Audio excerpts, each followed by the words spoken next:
नमस्कार, मेरा नाम है नील और दुनिया इस हफ्ते कार्यक्रम के नए एपिसोड में आपका स्वागत है।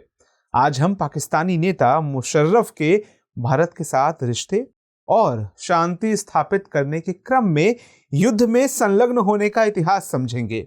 उन्होंने जनरल रहते कैसे अपने प्रधानमंत्री को धोखे में रखकर भारत के साथ युद्ध की कहानी लिखी और बाद में उसी प्रधानमंत्री के दबाव और देशद्रोह के आरोप में उन्हें देश से भागना पड़ा।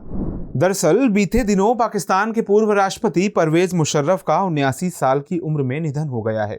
कुछ सालों चली एमाइलाइडोसिस नामक बीमारी के बाद उन्होंने 5 फरवरी को दुबई के एक अस्पताल में अंतिम सांस ली। इस बीमारी में व्यक्ति के पूरे शरीर में एमाइलॉयड नाम का असामान्य प्रोटीन बनने लगता है, जिससे शरीर के अंगों का ठीक से काम करना मुश्किल हो जाता है।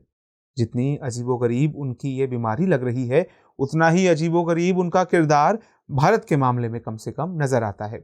एक तरफ वो शांति की बात करते थे तो दूसरी तरफ युद्ध की योजना बनाते। अपने मुल्क में सालों की राजनीतिक उठापटक के बाद अपने सरपरस्त को ठोकर मारकर वे राजनीति के शीर्ष तक पहुंचे थे। इन्होंने भारत के साथ शांति का हाथ बढ़ाया और लगभग सफल रहे।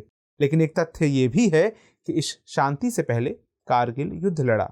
इस युद्ध की नाकामी के बाद पश्चिम के वित्त की मदद से भारत को अस्थिर करने की कोशिश की। जब ऐसा नहीं कर पाए तो हमले और तेज किए, जिसकी परिणति उनके सत्ता से बाहर होने के रूप में हुई। तो आगे जानने से पहले एक नजर उनकी जीवन यात्रा पर डाल लेते हैं। मुशर्रफ का जन्म 11 अगस्त 1943 को दिल्ली के दरियागंज इलाके में हुआ। देश दंगों की चपेट में था, लिहाजा उनके परिवार ने भारत छोड़ना बेहतर समझा। विभाजन से कुछ ही पहले वो पाकिस्तान पहुंचे थे। पिता सईद पाकिस्तान सरकार के विदेश मंत्रालय में काम करने लगे।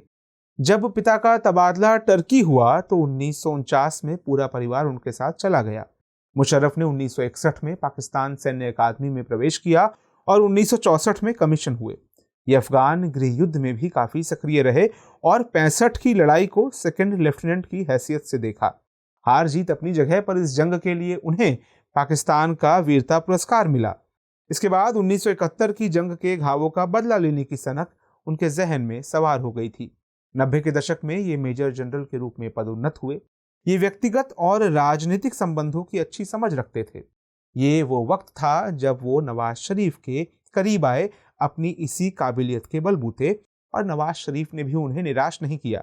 उनके 2 वरिष्ठों को दरकिनार कर अक्टूबर 1998 में पाकिस्तान की सेना का जनरल बना दिया। लेकिन उनको जनरल बनाते समय शायद नवाज भी बाखबर नहीं थे कि वो उसी व्यक्ति को जनरल बना रहे हैं जो आने वाले कुछ समय में उन्हीं को गुमराह कर भारत से लड़ाई मोल लेने के मंसूबे रखता है। जनरल बनने और उसके बाद के जीवन का उनका ज्यादातर हिस्सा कश्मीर के इर्द गिर्द रहा, या शायद उन्होंने कश्मीर को अपनी व्यक्तिगत महत्वाकांक्षा के लिए सही से प्रयोग किया। इसकी शुरुआत हुई उनके brain child mission Kargil war से। जनरल रहते कारगिल की अहम चोटियां कब्जाने के मंसूबों की नाकामी का बदला उन्होंने अपने सरपरस्त प्रधानमंत्री की कुर्सी छीन कर लिया। पाकिस्तान में मार्शल लॉ लागू हुआ। वो राष्ट्रपति और चीफ ऑफ आर्मी स्टाफ दोनों बने। बाद में 2002 में वे पाकिस्तान के राष्ट्रपति या फिर कहें कि सर्वे सर्वा बन गए। इनके दौर में पाकिस्तान आतंकवाद का एपिसेंटर बन गया था और ये उसके कैटलिस्ट थे। इसके बाद अब समझते हैं कि इनके आगे का सफर क्या रहा, और साथ ही ये भी समझते हैं कि भारत के साथ इन्होंने कैसे फिर शांति समझौते के प्रयास किए।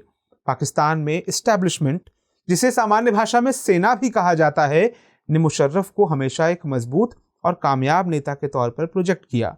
पाकिस्तान की समस्याओं का एकमात्र समाधान बनाकर पेश किया। पश्चिमी देशों को यह झांसा दिया गया कि वो पाकिस्तान को कट्टरपंथ से उदारता की ओर ले जा रहे हैं।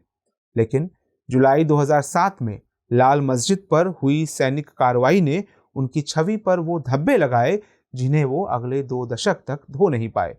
इस कार्रवाई में कुल 105 से ज्यादा लोगों की जान गई और लोग उन्हें मसीहा की बजाय पाकिस्तानी अवाम के हत्यारे के तौर पर देखने लगे, जो विदेशी ताकतों के दबाव में अपने लोगों तक को नहीं बख्शता। अपने पहले कार्यकाल की सारी उठापटक के बाद 6 अक्टूबर 2007 को मुशर्रफ फिर से राष्ट्रपति चुनाव जीते, लेकिन सुप्रीम कोर्ट ने उनका रास्ता रोक दिया। सत्ता गंवाने के डर से घबराए एक तानाशाह ने 3 नवंबर 2007 को पाकिस्तान में आपातकाल लागू कर दिया। 24 नवंबर 2007 सुप्रीम कोर्ट ने उनके राष्ट्रपति के तौर पर पुनर्निर्वाचित होने की पुष्टि की, बशर्ते वे सेना की वर्दी और राष्ट्रपति के पद दोनों में से किसी एक को चुने। अब तक उन्हें राष्ट्रपति की ताकत का अंदाजा हो चुका था और सेना पर पकड़ रखने के नाते अपने किसी विश्वस्त को सेना के जनरल पद पर बैठाना उनके लिए कोई बड़ा मसला नहीं था। लिहाजा उन्होंने लोकतांत्रिक पद को वरीयता दी और ये उनकी आखिरी गलती साबित हुई। पद संभाले उन्हें 1 साल भी नहीं हुआ था कि 7 अगस्त 2008 को पाकिस्तान की नई गठबंधन सरकार ने उन पर महाभियोग चलाने का फैसला किया। इसके बाद 11 अगस्त को कार्रवाई शुरू हुई। 18 अगस्त आते आते बेइज्जत होने के डर से उन्होंने इस्तीफा देना बेहतर समझा। अब अगर भारत के साथ उनके संबंधों की बात करें तो साल 2006 में प्रकाशित अपनी आत्मकथा in line of fire a memoir में उन्होंने कई घटनाक्रमों के बारे में विस्तार से लिखा है। इसमें कश्मीर का मामला सुलझाना या कम से कम ऐसा करने का नाटक करना उनका सबसे प्रिय विषय था। 2006 में उन्होंने कश्मीर समस्या पर अपनी 4 सूत्रीय योजना भी पेश की थी। उनका कहना था, और ये उनके शब्द हैं, कि हम भारत पर कब्जे वाले कश्मीर पर से अपना दावा छोड़ देंगे अगर इसके दोनों हिस्सों में बसे लोगों को आने जाने की आज़ादी मिले। पूर्व भारतीय विदेश मंत्री जसवंत सिंह ने उन्हें इस मामले में बड़बोला भी कहा, लगभग झूठा।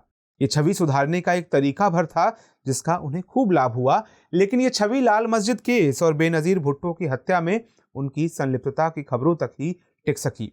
बाद में उन्होंने 2013 में पाकिस्तान की राजनीति में जगह बनाने की बहुत कोशिश की। 2013 और उसके बाद खुद को मसीहा दिखाया, लेकिन पाकिस्तान नए मसीहाओं को अपना सरपरस्त मान चुका था। पाकिस्तानी लोगों का मानना था कि उन्होंने कश्मीर समस्या को हल करने का कोई सुझाव नहीं दिया और ना ही ऐसे किसी मामले में मध्यस्थता करने की कोशिश की। उनके आखिरी दशक में उनके अमरीकी साझेदार उनका नाम लेना तक पसंद नहीं करते थे। पाकिस्तान में उन्हें एक कुंठित, असफल और नकारात्मक कूटनीतिज्ञ के तौर पर देखा जाने लगा। इस तरह एक दशक पहले अप्रासंगिक हो चुके एक तानाशाह का जीवन समाप्त हुआ और बतौर तमाम अखबार जो पाकिस्तान में छपते हैं, मसलन डॉन ने कहा कि उनके जीवन में तमाम विरोधाभास थे और वे विरोधाभास तमाम उन लोगों के लिए जो जमहूरियत या लोकतंत्र को महत्ता नहीं देते हैं, तानाशाही को तरजीह देते हैं, उनके लिए एक सबक है। तो आज की चर्चा में इतना ही। अब नोट कर लेते हैं आज का सवाल। सवाल है, मुशर्रफ के दौर में भारत पाकिस्तान के संबंधों पर प्रकाश डालिए। दुनिया इस हफ्ते के इस एपिसोड में इतना ही। मिलते हैं अगले एपिसोड के साथ। तब तक के लिए नमस्कार।